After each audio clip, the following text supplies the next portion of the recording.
Good morning, Darrell. Good morning, John. How you doing today? Good. I kind of woke you up early, huh? Darrell woke me up today.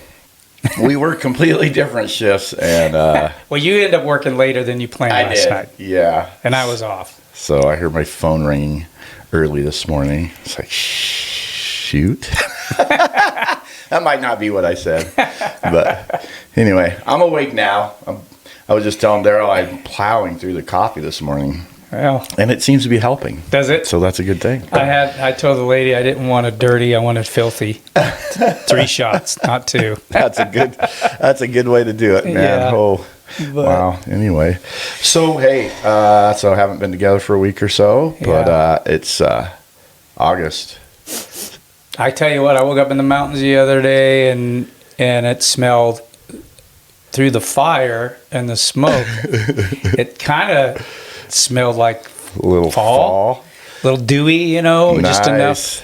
enough that you know how that fall Yeah. air changes. Yes. So it got me a little excited. I haven't had that Unfortunately, taste yet myself, but there's some fires going on in Idaho that unfortunately, but bound to happen. yeah, Honestly, I think we're probably pretty grateful. Hasn't been a long fire season yet. True. Anyway, it's That's getting true. Closer to fall. So most of these started. We've had a few in the June-ish, but most of them in the later July. I mean, like that. Some of the bigger ones here Right. that we have, and right. Sometimes they're burning for weeks before Yeah. August starts. Even. Yeah. So Yeah. that's awesome. yeah. So hopefully, it doesn't ruin too much habitat. Yeah. I mean, it always comes back better. Right? I know. But it's hard to foresee that, but It's heartbreaking. I've seen it happen too many times where as long as we don't lose animals, but I've been in some areas a year or two after it burns and actually flew them for season. Okay. And the lush, they had good springs and everything, and the Right. grass and the elk are just, of course, they stick out like a sore thumb because they're Exactly. yellow, and Right. especially your first light in the morning. But just littered with them, and Yeah, that's in this off the elk subject a little bit, but the same thing with that muzzleloader deer hunt that I drew. I know we've talked about it a few times already, but where I hunt those at, where they're rutting, is in these junipers that have burnt, and so you can see through that, and The they're just white in butts? there thick. Yeah, it's so. I mean, there's advantages to burns. I've always for said sure. God was in a good mood when He did make deer because He gave him a white butt. Right.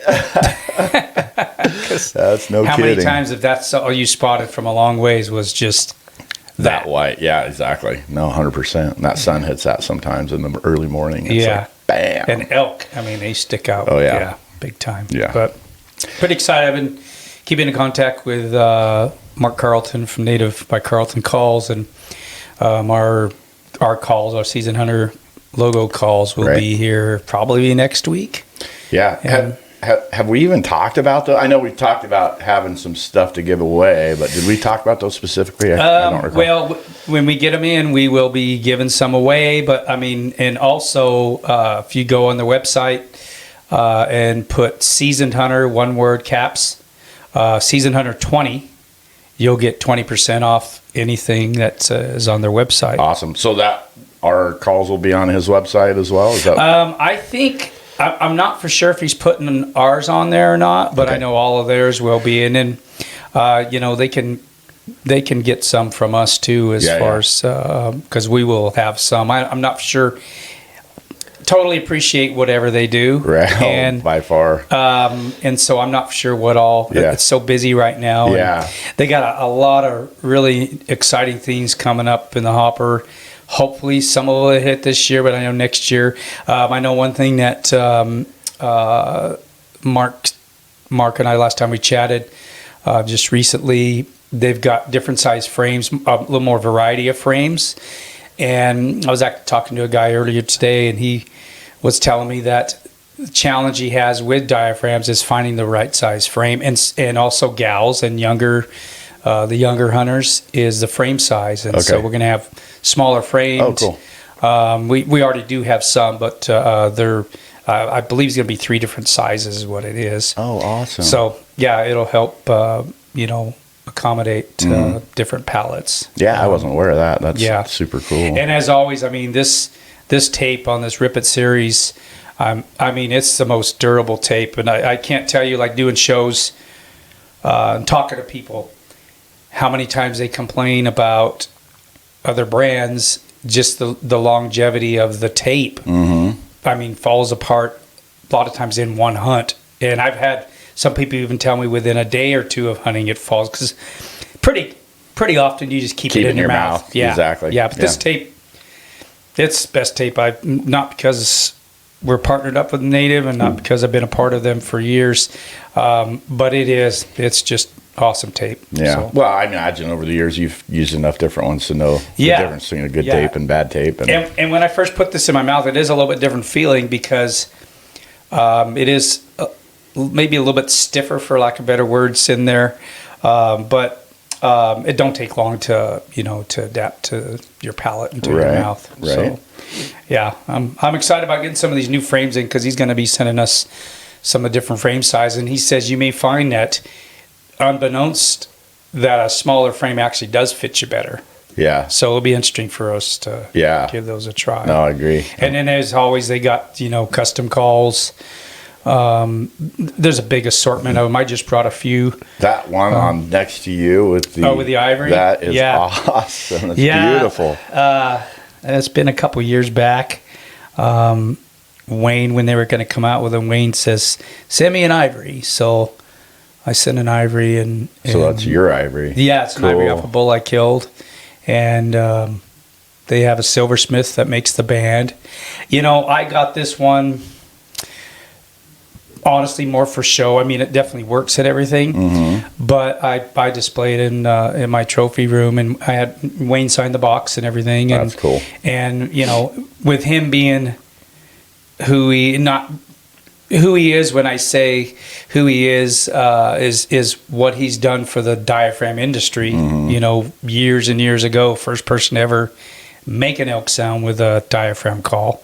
I think we've talked a little bit about this. Yeah, I mean, it was toothpaste, the aluminum frames that used to be part of aluminum tubes used to be part of toothpaste. They had aluminum in them, and another guy actually had cut one out to make a turkey call, and they used condom, and and made that call. That's one use for them. Yeah.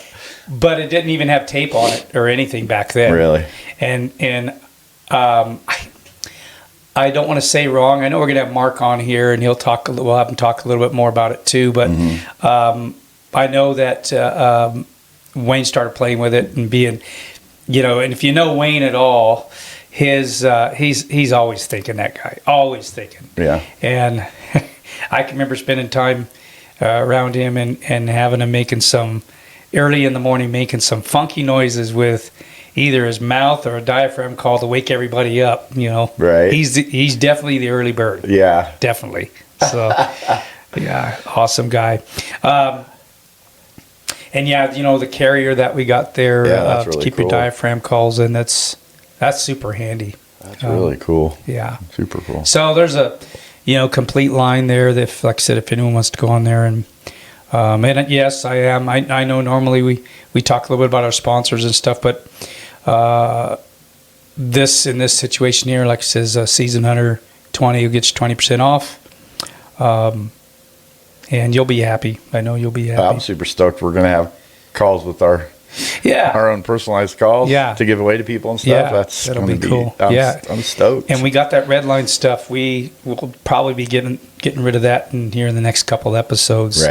Right. So we'll probably put out maybe in the next 2 weeks we'll put out a little clip or something to tell people if they want to participate in the giveaways. Yeah, there you go. As soon as we get our hands on some of that. How far out are we on the elk calls? I anticipate this next week. Oh, okay. Yeah. Yeah, I guess it's getting close to elk season. It is. Probably ought to get them in, huh? Yeah. Get them in and out of here. Yeah. Yeah, I mean, it was Mark's idea to put that on there, which, we, like I said, we totally appreciate them doing. And well, really, it's got to be their busiest time of year. It's crazy that he was able to even fit that in for us. They're swamped, I'm super stoked. The good thing about them is the company that everything's made. It's all made in USA, which is great. Is the tape is made like in their building.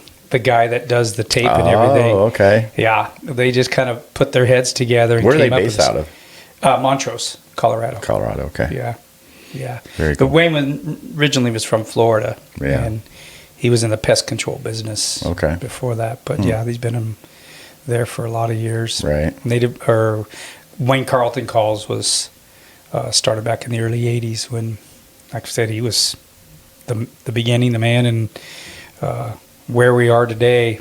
So obviously he started that. It was called Wayne Carlton Calls, you Yeah. said? And then didn't he sell out at some point, or how did that work? Late 80s, late 90s, he sold out to Hunter Specialties. Okay. And they kept his face, and they call it the Wayne Carlton series. Okay. They still, I'm not for sure. I know he had a certain obligation for many years. I want to say 15. Okay. He had an obligation or close to that.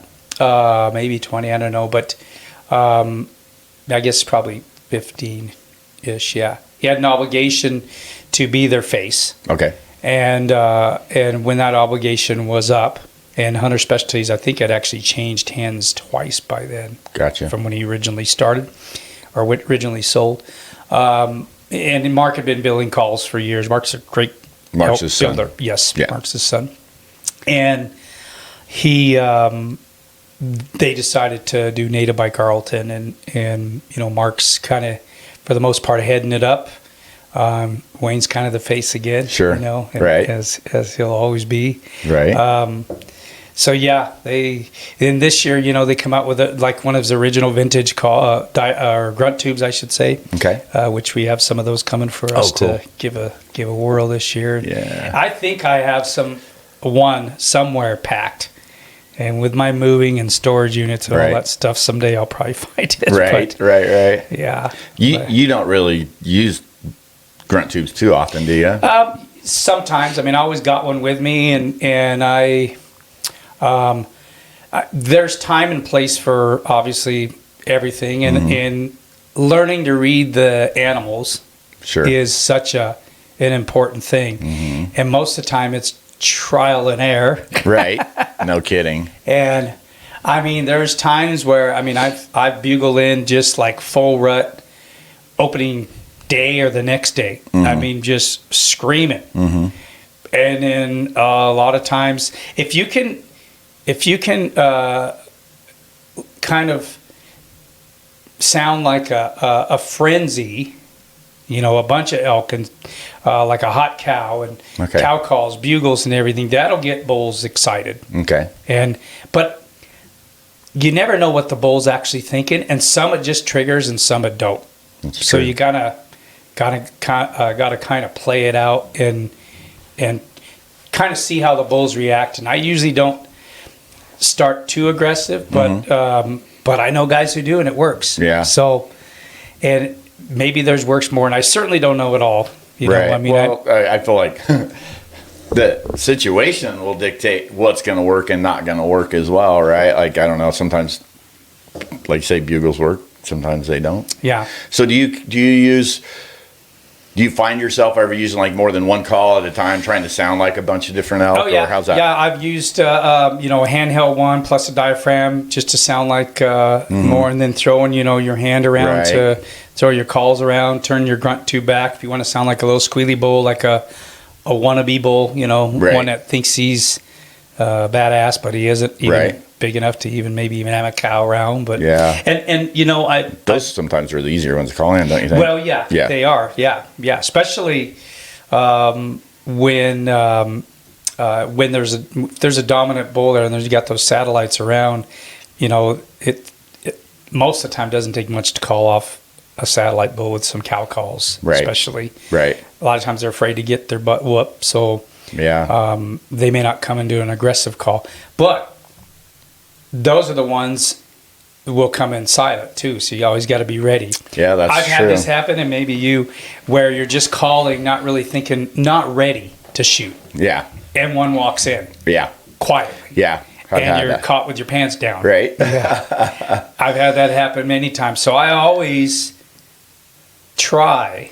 Yeah. Not always do, but always try to be at least semi-ready in case. That's true. Yeah, that's a know? good point. I shot a bull a few years ago. No, it's probably been 6 years ago, maybe. That there's a huge herd and a huge herd bull that there's no way we were pulling him off, and we knew that. And but we were in the wide open. But so we saw satellite, pretty nice satellite bull. He's a bigger 5-point bull, and we started calling, and man, because he was just off to the side, and he just came, like I said, didn't say a word.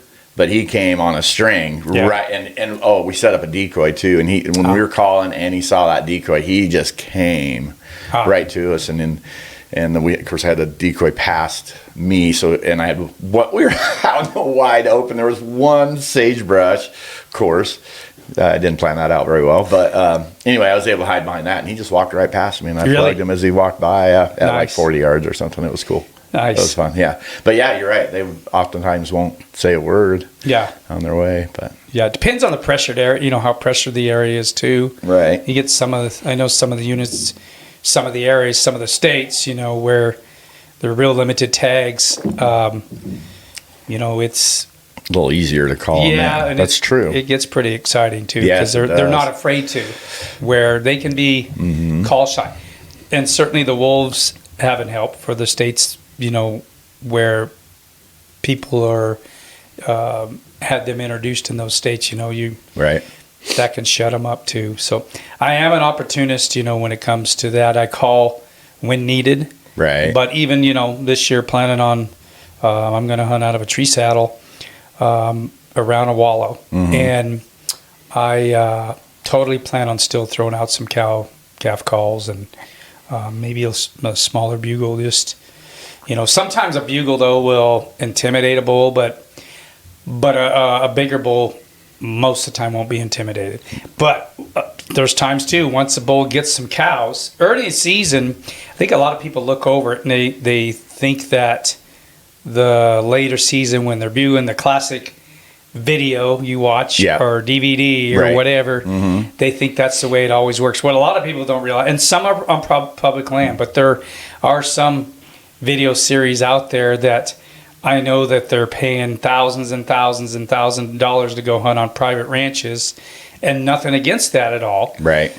But the elk don't have pressure like they do on public land. Right. And so when I do watch like YouTube stuff and that type of thing, elk hunting, I do like to watch the public land, those type hunting, just because it's got some pressure. And you know, how many times I've watched them plenty of times where there's been other people there hunting too, you know. And, exactly. And I like that, you know, because that's reality. Right. Oh, that's 100%. Reality. So. Yeah, for sure. Even in the good units, you know, I mean, right here behind the house is some of the best elk hunting in Idaho for sure. For sure. And huge bulls, but I've filmed hunts up there, and there are just big bulls running all. I mean, this sounds crazy, but it's true. There's a lot of big bulls. A lot of big bulls. But you know, I was filming one particular hunt, and they were just screaming, but we could not. There were so many cows, like they didn't need to leave. Does that make? In my opinion, I don't know if that's actually the case, but we could not get them to come to us. Yeah, a lot of they wouldn't leave. They would not leave, even though there were so many, you know, bulls and all that competition. But there were so many cows too that in a situation like that, I mean, if you can get in super tight and glunk, that glunking sound, because that's a dominating sound that happens when they're around other cows a lot. And they're being dominant to those cows, and that'll pull. I've had that happen for me before, and they come running and pissed off because you're taking their in their minds, they hear that and they know that you're right on their, you know, right there on the cow. Okay, that's when they're doing that most of the time. So, and then how do you make that sound? Do you use a call, or is that just something you do? I just use my mouth through a tube and just. Okay. Oh, okay. I don't know how good that sounds over this, but it's worked, that's for sure. Some people hit the tube, hit their tube and make a noise. It kind of sounds like it. Oh, yeah, that's true. I kind of like the throaty thing myself. Yeah. And I mean, I'm certainly probably no world champion when it comes to glunking, but. Right. You don't have to be. No, and that is another thing that people think. They get intimidated by that. Right. And think you got to be the best elk caller, you know, and you know, I remember in the early days watching VHS when we could get our hands on one. Right. Listen to some of those guys, how bad they are. And, you know, I went to a few elk calling competitions, and I mean, everything's just pristine and clean for the most part, Sure. you know. And in reality, I've been out in the woods and heard real elk call and think that's got to be a human that sucked. Right, you know? right. Yeah, they're going to scare something off. And it turns out to be an elk. Huh. So you just never know. And the younger bulls mess up. You know, their voice is almost like they're going through puberty. Right. Yes. You ever So heard you're of saying I have a chance? Yeah. Yeah. Have you? You've probably experienced like a spike bugle, and it's kind of. Do you almost wondering what the heck that was? Yeah. Oh yeah, for sure. Yeah. But yeah, it's pretty crazy. That's cool. One of the actual first, the only rifle elk I called was back in the 80s, and it was October 1st is when the season started then, and it was over the counter tag, and we got on some bull tracks. It snowed, and just started following them all day that herd. And we finally caught up close enough, and it quit snowing, and the sun broke, and they lit up. You know, there was like 3 bulls going, and 2 of them sounded good, and then one just did not sound very good. And I told my friend that was with me, Wes, I was like, that's got to be a human back here. And I'm thinking, man, we didn't see no other tracks back here, no one at the trailhead, you know. And he's like, yeah, I don't know. He says it didn't sound good. And then here comes the bull. I mean, and he didn't sound very good. He was like 300-inch bull. Like I said, that's the first and only one I ever shot with a gun, and I was plenty happy, but except for where he killed him. Yeah. Done that. Yeah. No fun. Yeah, it's always I have always said that I'll get the problem, then worry about it later. Exactly. And then you go, oh, yeah. What did I do? No. But yeah, he didn't sound like a bull at all. Like, you know, a real elk. We actually thought somebody had come in another way, maybe on horseback, and was heading, maybe doing a loop or something and going out that way. We didn't know. Sure. We were several miles from, I think we were like 4.5, 5 miles from trailhead. Okay. And anyway, it turned out to be a bull. So you never know. Right. And I personally don't think you can judge an elk by its bugle for sure and say how big he is. Some guys seem to think that. Right. I agree. Yeah. I mean, I'm not that good anyway, I don't think. But well, yeah, that's true. Maybe they can. Maybe they can score them. I don't know. And kudos to the guys that can figure that out. But I've killed a fair amount of elk, but I always say I don't need a spotting scope unless I'm guiding. Yeah. Then I'll let the person see it. But for myself, with my binoculars, yeah, it's got horns. Let's go there. Exactly. I am exactly the same way. Like, I can tell it's a bull without True. binoculars. Yeah. Even it's like, that's good enough for me. Let's go. You know. Yeah. Now, I mean, I am a little bit picky, but yet when it comes down to it, I mean, I do love the meat. Yeah. And exactly. One elk's going to feed, pretty good. A long time. Yeah. Yeah. So that's cool. What's your I know we talked about this already a little bit about you using the bugle or whatever. If you're not seeing elk, do you use locator calls? Or I know you really love just the sticking with cow and calf calls and that kind of stuff. I found that, and sometimes I'll use like the handheld ones. I feel like like the green weenie there, the light green one. That's what it's called. Okay. It reaches out there. Okay. And that's what I liked about that. And I've got the mini mouth there next to it, the orange one, but I also have a loudmouth, which is a bigger version of that. Okay. And that one reaches out there good too. And a couple of the other handheld custom ones are ported, like the green weenie is. Okay. And I couldn't find I know I swapped out when I was down in Arizona. I still had the one I really like, Red Lava. It's ported, and I had it in my bino harness, and I took it out to swap it for my varmint call because I was javelina hunting. So I know it's in my shop. And somewhere. I kind of dug around a little bit for it, but I was like, well, we got a good representation here. And they can go on the website, and see all the different ones. Right. The Magnaport type thing. Gotcha. Yeah. Yeah, there's several different options. But I do like that, to reach out there. But I don't blow too hard. I get aggressive when I need to. And that does come from kind of being able to read them. Mm-hmm. And there's been plenty of times where, you had to turn it up notches to actually get the bulls to come in. Right. But I just want a response, and I want to locate. And then I usually want to get in closer before I hammer him if I'm going to hammer him. Gotcha. Yeah, I noticed when we were hunting with Eric last year on that rifle tag, mm-hmm. and we saw that bull cross the ridgeline there. Yeah. And you really lightly cow called, not very much, and he responded. Yeah. It took him a couple of times, but I was like, man, I couldn't even. So I'm not nearly as experienced as Darrell is with calling and stuff, but it's like I didn't even think the sound would even carry that far. It was so light. That's what I was thinking at the time. But sure as heck, man, it did not take much to get that bull to start coming our way. And that time of year where we're in October, right? So and a lot of them are done. For the most part. Sure. Granted, there is some late cows second that come cycles. In. Yeah. Later mm-hmm. cycles too. So calls do work during rifle season as well. Yeah. And I've seen bulls and heard bulls bugle in December. Sure.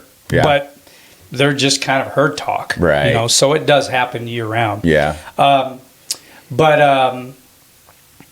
I wanted to kind of feel that bull out, and so I did a couple south cow calls, like you said. He finally did respond enough to, for us to. I think we saw him first. We did see him first, and then we were just trying to see if we could get him to come our way or whatever. Yeah, or come and envision where we could get a shot. Because at one point he was going to shoot him, he decided to pass on him. Exactly. But I wanted to get a better look at him. Right. Yeah, so we were trying to get him out of the trees. Yep. That was pretty cool. Yeah, that was definitely a fun hunt. And I've muzzleloader hunts, a lot of times they're earlier in September. Yeah. And 1st of October, that type. And those can be a fun experience. I had that problem on that muzzleloader bull that I shot. It was late. I think the hunt started October 1st, but I was several days into the hunt before I finally shot that bull. But he had a herd. There was no getting him off of that. Really? And luckily he was in a spot I was able to sneak in and get a shot at him, but he's not leaving that herd. He probably had 10 or 12 cows, and he was there were a couple of smaller bulls, I guess. That's probably why you didn't leave them. But you're probably exactly right. But they had ended up. I don't even remember seeing those when I shot that bull. But earlier in the day, I watched them all day, and they kind of were hanging off the backside there, those bulls. But I don't remember. I think they finally just walked off, so he's just him and those cows. Earlier in the season, once, especially the smaller bulls, once they get cows, a lot of times they'll run because you got to be right in on them. That glunking I was telling you about, it was a 5x6. I shot actually my recurve. Okay. And I've had it happen a couple of times, but the one I was kind of referring to earlier, I ripped off he bugled, just a whistle. Okay. Dummy me, it was season open on a Saturday, and I think this was Sunday, maybe Monday. It was Labor Day weekend, I know that. And so it was hot. Mm-hmm. But he let out just a squeal, which now I know, just kind of herd talk. Man, I threw everything at him, then made up stuff, in a bugle. And all I heard was feet. And it wasn't running my way. Oh, geez. And it was like, I didn't hear him again for like an hour. And he was probably 3/4 to a mile away. And he went through a couple, but he had his bugle, I knew it was him. Right. And so I just worked my way to him, and he kept whistling, just whistling, no grunts at all, until I got in close. And when I could see his cows 25 yards away or so, the bull was probably up there 75 or roughly. And I cow called. His cows didn't even look up, which I liked, because you never know what that's going to do. Cows sometimes, it's kind of like Joel talking the other day, you know, they don't want another hussy coming in there and taking their bull. That's true. Fortunately, like I said, they just kept feeding, but he responded. And then I gave him a little squealy bugle to let him know. And when I did that, he did a full bugle, a grunts with it, another full bugle, and grunts with it. Wow. So I knew I pushed a button. Yeah. And I did, he started raking a tree, I raked a tree, and then I glunked. And when I glunked, he literally turned and ran down the hill. Really? And I knew he knew that I was closer to his cows than he was. So gotcha. he come right out. I think I shot him at 12 or 13 yards. Really? Yeah. That's cool. With my recurve. Yeah, that's pretty exciting. But yeah, so those early season ones, that's been my experience. And I was talking to a buddy of mine, Nick, and he was talking. He has a different strategy. You know, they frenzy call a bunch of them, sound like a big herd, all wound up. Okay. There again, that'll get them going too if there's enough excitement. Right. So, and that can work. That's true. I've done. Frank and I a lot of times we'll be super aggressive just on cow calls and get bulls to come in. Yeah. And that seems to work all right too. Yeah. But I like the more stealthy, I like to get in close enough if I can. But, the good thing about elk is you can make some noise and get away with it. True. Anytime, if I do break a stick or whatever, I'll throw out a little cow or calf call. Yeah, there you go. Those lost calf sounds are a killer. Yeah, that's what Joel was talking about. He sounded like he almost always just uses cow or calf calls. Yeah. Yeah, and I've used that plenty of times. Yeah. And I never thought that bulls would actually respond to it, but they do too. Yeah, it's crazy. So what's the theory behind they'll just because of the lost calf, like they're just going to go try and find it? Yeah, it's just like the herd mentality. I feel like, I believe Joel even said it. It's kind of like, a lost child. Everyone's going to respond to it. Okay. And that makes sense. Yeah. So I think that it makes sense for sure. Right. And if it works, sometimes if it works, I don't question it. I'm afraid to question it because, right. You know what I mean? Exactly. If it works, it works. And very true. Yeah. I like I've said before, I get humbled every year. It seems like, hunting in general. Yeah. So, yeah. And elk's no different. Elk, I've been humbled plenty of times. Boy, more often than not. You always worry. It's like, oh man, I screwed that up, and it's like, is this the only opportunity or the last opportunity I'm gonna have? And that did happen to me last year. I screwed up on a bull, and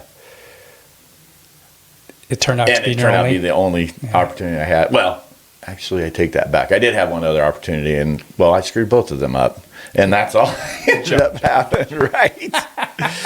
Yeah, dang it. That's how it goes. It happens. It does. Yeah. It does. I've messed up plenty. But I've always tried to adopt the theory of play it like it is your only opportunity. Exactly. It's got to be your only opportunity. Right? So you're really cautious and don't make any, Yeah. I mean, and here again, a lot of it, like when I was up with Craig up south, that hunt there, I mean, right. It almost didn't matter what you did in those bulls. And here again, it was the pressure. The tag he had was an awesome tag. Mm-hmm. Not a lot of tags up there, so there's not as much pressure. And we happened to hit the day. Right. If you remember that. Yeah, that's the one I filmed, right? I mean, I edited for you. Yeah. Yeah, the vaults and part of the vault series. Yeah. And I mean, those things were just screaming all day long. Yeah, that was And there's cool. obviously hot cows in there. Sure. That was a pretty amazing day. I've been in some of those days, in other states too, and that was right up there with them. Those are fun days. Yeah. If you could find those days more often, oh my goodness. And I remember, years ago, back in the day, right, when how I could have taken more advantage of those days, right, and gosh, I just didn't know enough that if I could have some of those days back, but Oh yeah, without a doubt. I have one particular day like that I absolutely screwed up, and we had just bulls screaming everywhere. Oh yeah, not all day, but we got it. We finally got into them. We heard them, and it was a pretty good trek in there. But man, they were just screaming, and we were able to call in. You know, it was a satellite bull, but he's a nice big 5-point bull, and I just sat up wrong, and he caught me and gone, and then they all took off, you know, and we were done. He did take him, huh? Yeah, it was a bummer. Sometimes, you know, if you do booger one, you get more chances there, huh? Sometimes you get more chances, when it's like that. I mean, it just depends how bad they're boogered. That's true. You know, I usually start, if that happens, I'll try calling a bunch and just try to calm them down enough. There you go. You know, but then there's times I was sitting over a water hole years ago, and it was the last day of the season. Not really good solid 5-point. I mean, good solid 5-point. And I was hunting with my recurve at the time. It was maybe 13, 15 yards. It just ran out into the pond, chest deep, in the bottom of his chest. Yeah.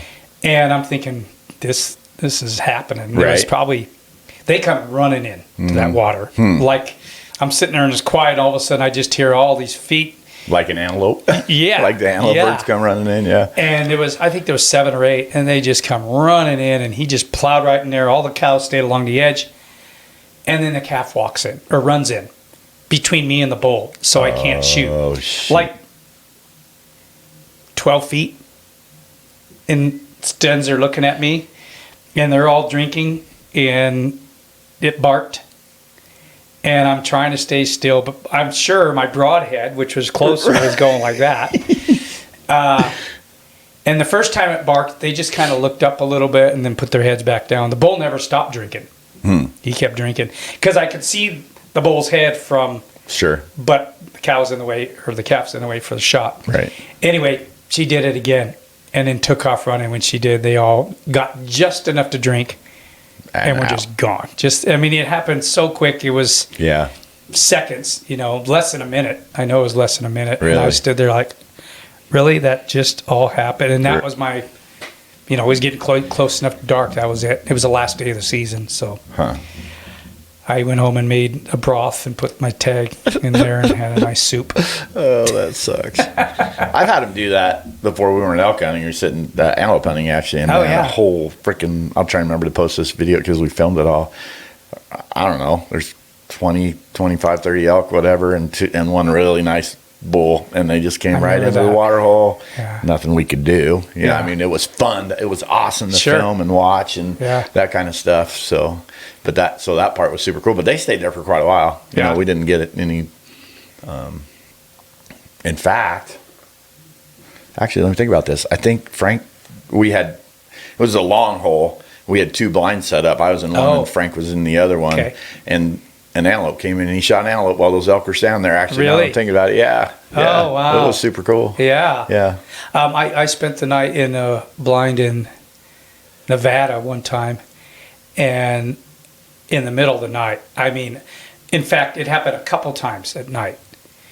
And were you with me when I scouted down there or not? I don't think so. Okay, I think you just went on the hunt with me that one year. Okay, this was another year when in fact, it was a water hole. We were going to go hunt, and it was dry. Gotcha. Same water hole. Okay.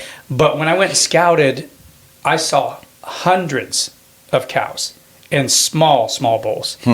And I was scouting for antelope, and I found that water hole and decided to put the blind on there. But when I actually slept there the night before opening day, I think it was 2 herds. I know at least 2 herds, maybe some stragglers, but they were making so much noise I hardly got much sleep.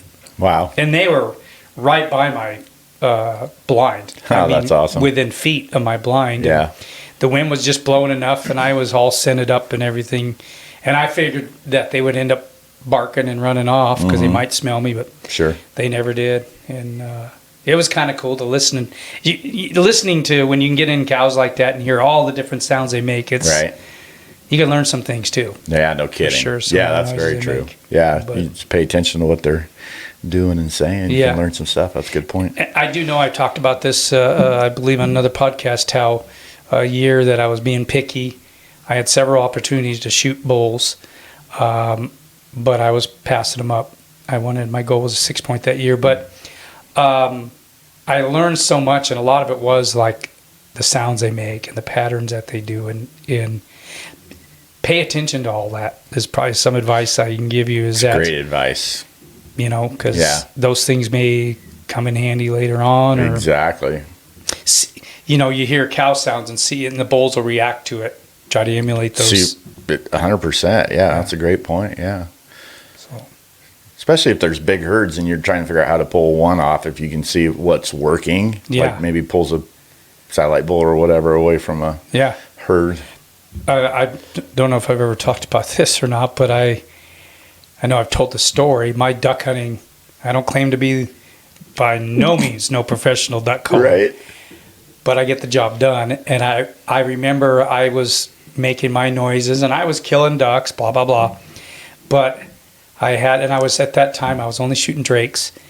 And I had a hen mallard fly in, and she swam into the decoys, got up on a rock and was just sitting there. And there was a flock coming over. And just before I put the call to my mouth to call, because I knew she was going to fly, she called. She made a call. Okay. And they just dove right in. Really? And ever since then, that's pretty much my go-to call. Is that right? And it was short, sweet, and simple, and they just dove right in.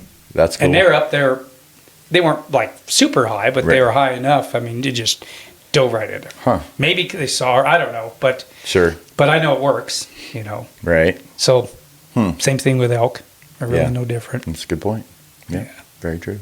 But anyway, we got getting trail cameras up, and we're what week about 3 weeks out. Yeah, almost a little over 3 weeks, I guess, for the start of the season. Look at that. Right? It's starting. Been shooting every day? I've been shooting a fair amount, yeah. Not like, I don't go out there and hammer out 50 arrows or whatever. Right. I just do my mantra. Yep. Shoot good arrows. Exactly. I've been kind of actually limiting it to 12 to 15. And just because I feel good. They're good shots, Yep. Occasionally you have one where you let your mind wander. But I'm telling you that. I was talking to a guy, a buddy of mine yesterday, in fact, and he bought Joel's online course. Okay, cool. And he talked about the mantra, how much it's helped him. Just taking it just gives you that alley to focus. Yeah. And it's so simple. Yes, exactly. I mean, it's so simple. It is. And you're right, though. You just mentioned, you'll kind of that's when I stop when I'm shooting, is if my mind starts to wander and I can't control it, I'm done. Like I'm not going to shoot anymore because it's pointless, right? And I did that yesterday. I was shooting out to finally went out to 70 yards. And nice. Super happy. But I let one shot and I let her go and I knew my mind was wandering, and sure as heck, that's the only crappy shot I had all day. Did you miss? I did. Yeah, I was so mad. But that's when you got to decide. That's when you just quit. You let down that shot. Like Joel always asks you, can you control that? Well, I could have. I should have. I did not. Yeah. And I lost a freaking arrow. Yeah. But you lost it? I did. There's so many weeds out there somewhere. Moment of silence for John's lost arrow. But that's the only one. I've shot, I don't know how many, but, that's what I've decided is, and I've done it before. I mean, yesterday wasn't the first time, but I've always just, I'm done shooting at this point. I'm not going to shoot anymore. And, but up to that point, I was shooting awesome. Where you're good. Yeah. Oh, yeah. Good. And then, in fact, I went down in closer and I started shooting out of my blind. Not out of the blind, but out of the chair my blind chair. Yeah. Just so I saw that chair out there when I pulled it. Yeah. I had to clean it off. It was a little dusty. But so just to practice shooting out of that. And, good idea. Which I feel like sometimes I shoot better out of that anyway. Do you? Yeah. I don't know why, but I've shot out of it lots. I always practice out of the blind chair just because that's my first time of the year usually is sitting out of that chair. Yeah. And, for the fall. Exactly. Yeah, exactly. Yeah. And so I always try to practice out as much as possible. Yeah. Cool. Yeah. Right on. Well, I think we got a little bit of talk about there.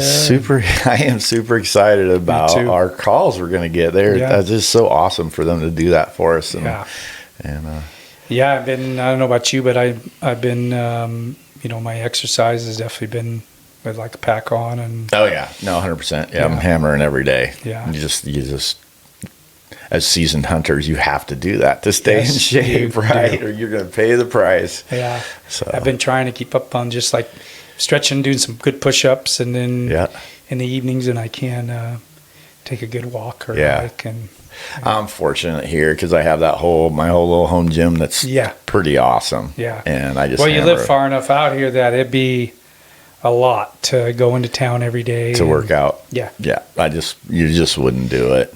Pretty much all the gyms are on the north side of town, so you'd have to go all the way up to the front, huh? No, 100%. Yeah, yeah. Now that I'm thinking about it. Yeah, and that's what I used to do. Well, I've always had this, but you go through phases where you kind of like to go to the gym, and then I like to work. And I have a great home gym. I mean, there's plenty. You have everything. I have everything there. Yeah, but and that's why I built that. Over the years, because I knew.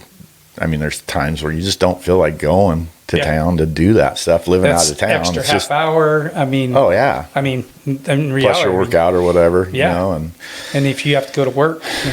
Exactly. So anyway, it saves me time and it keeps me motivated. Yeah. Keeps me going on. Well, you got your little checklist. I see your little calendar of. Yeah, well, I keep track of all kinds of weird stuff, but I do keep track of how many days I've worked. I do a hash mark. I set a goal, each year of how many days I want to achieve a workout for, and that just keeps me motivated. One year, I decided I was working out every single day for the entire year, and I did that. I made it 371 days before I took a day off. So. Like when you went on your vacation that year, because I know you go on a yearly vacation. Yep. What'd you do then? I ran. Did you? I just did cardio, but I ran, and it was just a few miles. Yeah, but I did something every day. Yeah. And the first day, one of the guys decided to run with me, and he was like, "Screw that! I'm not doing that anymore." So I just got up early and ran every morning and got it out of the way, and kind of cleared your hangover a little bit the night before. Yeah. Was it rough? A couple of days. Yeah, but I always kept my time, so my pace was fine, honestly. Like headache or no headache, right? Exactly. There's always a balance. Yeah. Right on. Try not to do that too often. But, anyway. Yeah. No, it's something you got to do. I think as you get older, you definitely got to be. Well, you should always do that. Yeah, but for sure, keeps you in the mountains longer. So. Cool. Well, we got a guest coming on next week. We'll talk a little bit more about him next week, and it'll be fun. And then hopefully we'll have the calls as soon as we get those. Yeah. We'll get something out there and let people start figuring out how to get one. Yeah, we'll do some giveaways, and like I said, we'll pull out the red line stuff, and we'll get that. Yeah. Give it a nice package out. Absolutely. Yeah. Yeah, it's a great idea. Cool. So cool. All right. Well, thanks for watching. Smash the subscribe like we always ask, and like, and help us out. We appreciate it, man. Very much. Thank you, guys. All right, brother. See ya. Bye. Bye.